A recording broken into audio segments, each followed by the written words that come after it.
My name's Kyle Hoffman. I'm the chief engineer and studio manager here. And I'm Jake Renee, assistant and engineer here at NRG Recording. Welcome in. Come on in.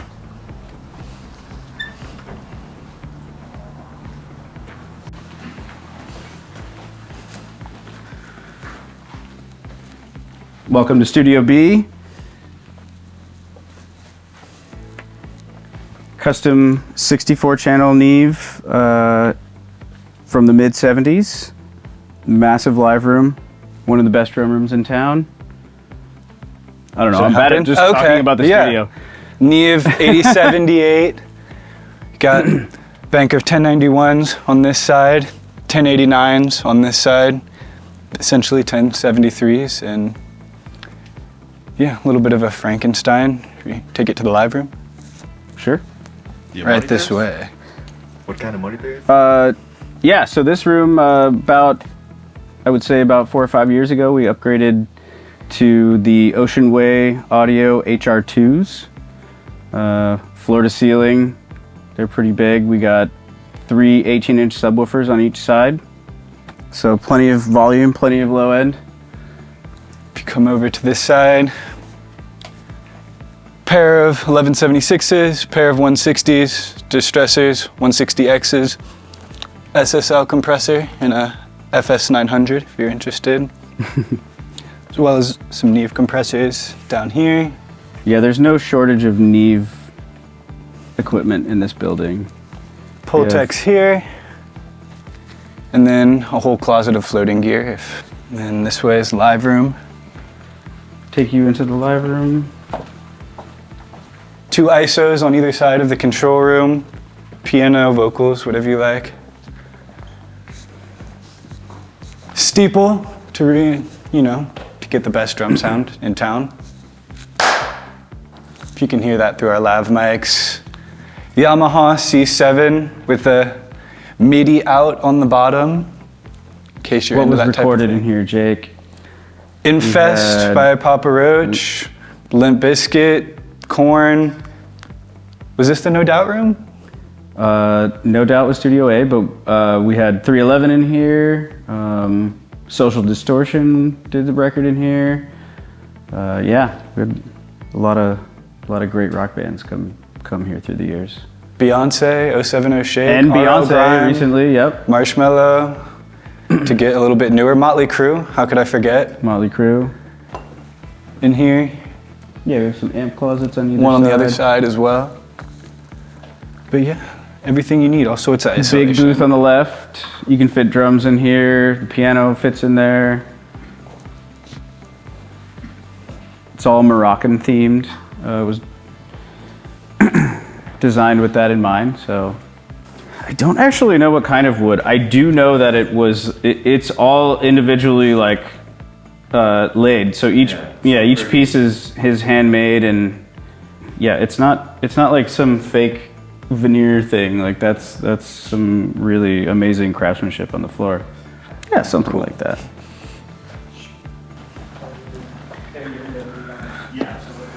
Welcome to Studio C. This one was in use recently by Kyle. Yeah, I've been in here for a little bit. So yeah, Studio C was originally designed around an SSL, but a couple years ago we decided to go with another Neve in here. We put in a brand new BCM10 Mark II 24-channel. That came shortly after the Ocean Way monitors in here. Are those all any vintage models in there? Yes, there are a couple vintage modules. So yeah, one of the fun things about this console is that it's an 80 series size, so you can kind of drop in whatever modules you have. We have a lot of vintage Neve stuff, so I converted a couple of the channels on this one to compressors. I could take modules from the Studio B desk and put them in here, and vice versa. So yeah, it's kind of fun. You know, if you want the old sound mixed with the new sound, that's what this console does. So that's been pretty cool. What client usually do in this room? Mixing or recording overdubs or? Mostly this room is used for, like overdubs, vocal overdubs, guitar overdubs, whatever you have. Production, modern production, anything you want to use synths for. We have a rack of DIs that just are normal to the console. So if you want to just plug a keyboard in, you just go over there and it goes through the Neve. We designed this room to keep the analog functionality. So if you see the 2-inch machine in the back, that's plugged in. You can use that at any time. That was really important, I think, to me when we put the new console in, was to keep the analog functionality in here. So Also, your Pro Tools outputs are normal to your channel inputs, and your channel outputs are normal to your Pro Tools input. So if you have a 24-track session, you can just put in hardware inserts 1 through 24, do an analog mix, and commit right back in. that which is true. Yep. Another major, one of my favorite features of this room. Yeah, it's a really great analog digital hybrid. I Yeah. think we kind of designed that with that in mind. A lot of our outboard stays the same actually from room to room. So if you book Studio A, you book Studio B or C, you still have a lot of the same stuff. If you want, we have 2 1176s in each room, a couple distressors. In here, since it was more designed towards mixing, we have Bricasti M7, TC Fireworks. There's also a 480L, and you can patch the plate, the 140 plate in here. Again, no shortage of Neve compressors. We have 2 in the desk and 33609 in the rack. Yeah, that's about it that lives in here, but most of our gear is floating.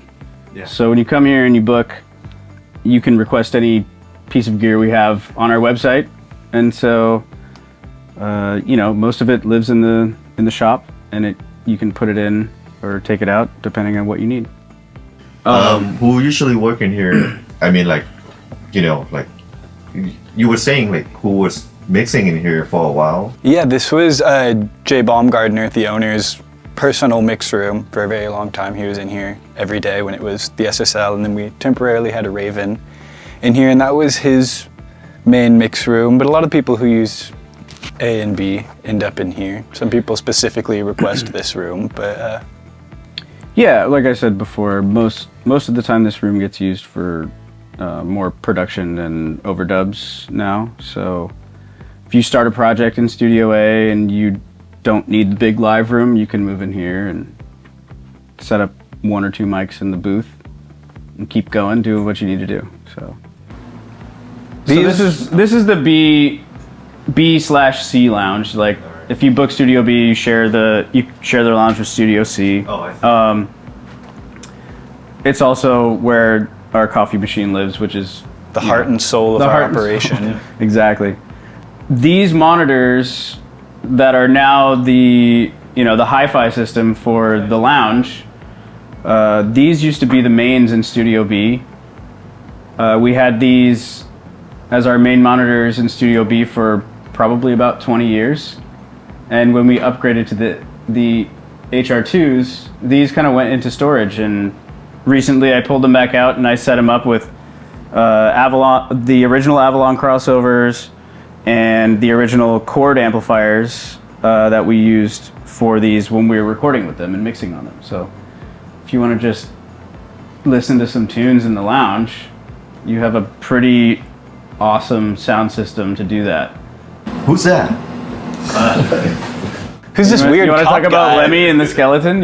Yeah. Actually, is there a story behind Yeah, the chair. Yeah, the chair. So yeah, you can talk about that. Yeah. Here, this is Lemmy's chair, the coolest guy to ever step foot in this building.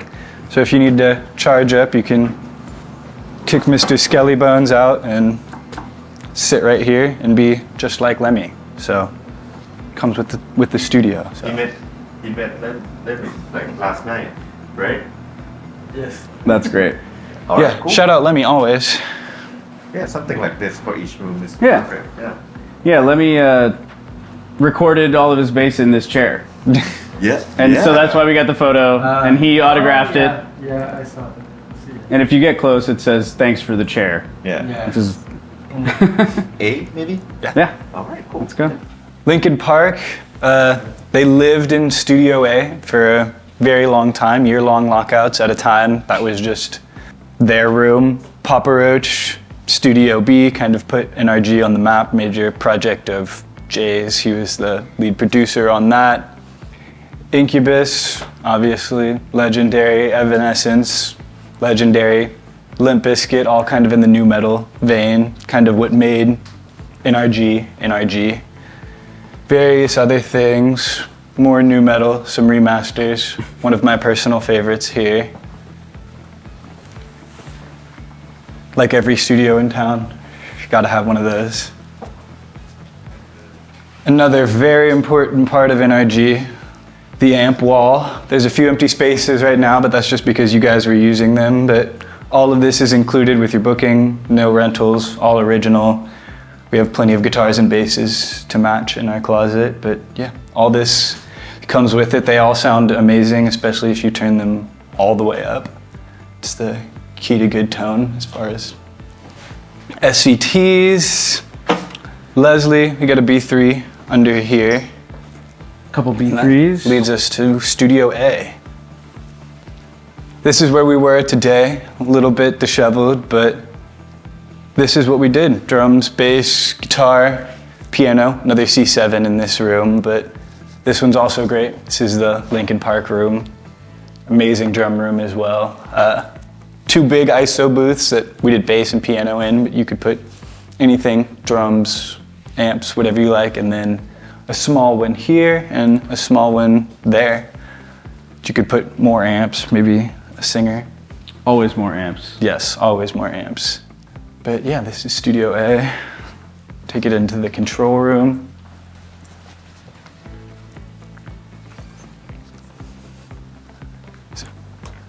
Our Neve 8068 that we were doing our session on today. 24 normal inputs for mics, and then starting here, you can go all the way up with Pro Tools, completely interchangeable. Similar outboard. In this room, 1176s, distressors. As you can see, we brought in a lot of floaters, LA2As, EMIs, some external pre's. Kyle's Fairchild that he built, which is pretty awesome. Yeah, do you want to go over the mains and amps situation? Yeah, so these are really cool. These are the original Dynaudios M4s that have been in here since Jay built or renovated the room, I should say. We've always had a great relationship with this small audiophile amp company, Chord, in England, and they've been powering all of our Dynaudios since the beginning. And these amps are really special. This is their new stuff that they've been making over the past few years. The Avalon crossovers in here, there's only a handful of those that were made, and as far as I know, these were the only three-way crossovers that they designed for this system. So there's only a couple of those in existence, so there's not many three-way Avalon active crossovers in the world. So we still use those, and they sound fantastic. Can we talk a bit about the subs? Yeah, so a couple of years ago, we needed more thump in here, so these are actually the first ones, I think. These are Ocean Way again. We love those guys. They gave us these 15-inch subs. The choice to mount them vertically, people have commented on. That was just something we spent a lot of time experimenting with, and we discovered that gives the low end a little bit more time to kind of develop by the time it hits you in the mixing position. So they were more accurate this way than like on their side or facing the console or away. So something you probably don't see every day, but but that was just, born out of experimentation and what sounded the best in this room. Would we have it on with NS10 for a bit at the start? No, the subs were only in with the mains Oh, today. I see. Yeah, the subs are only on the Dynaudios. All right, gotcha. What's the lowest coming from then? like when we were doing the first songs. The ATCs. Really? Yeah. Wow. I noticed I think it was the third song we did, it felt a lot heavier, but I think that's just because it was resonating in the room a little bit more. Just whatever he was playing must have just I thought it resonated was with the like, floor. You know, with the subs, with 10 or something.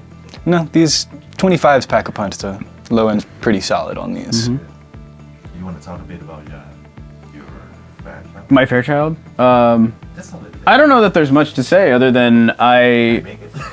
yeah, I built it myself because, well, let's face it, I don't have $200,000 to spend on a compressor.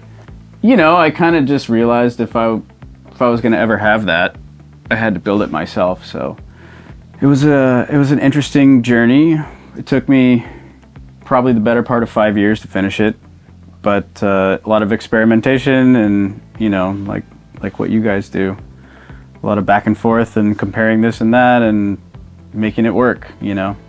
And I think it came out pretty good. I mean, you guys used it, so hopefully it rose to the occasion. Where can we put in the orders? I will never build one ever again. Actually, this is fine. Yeah, You can just come use ours. yeah, you can just come. Yeah, just come here. It's like so far away. We're here. Nah, it's fine. We have airplanes now. It's Yeah. yeah, it's good.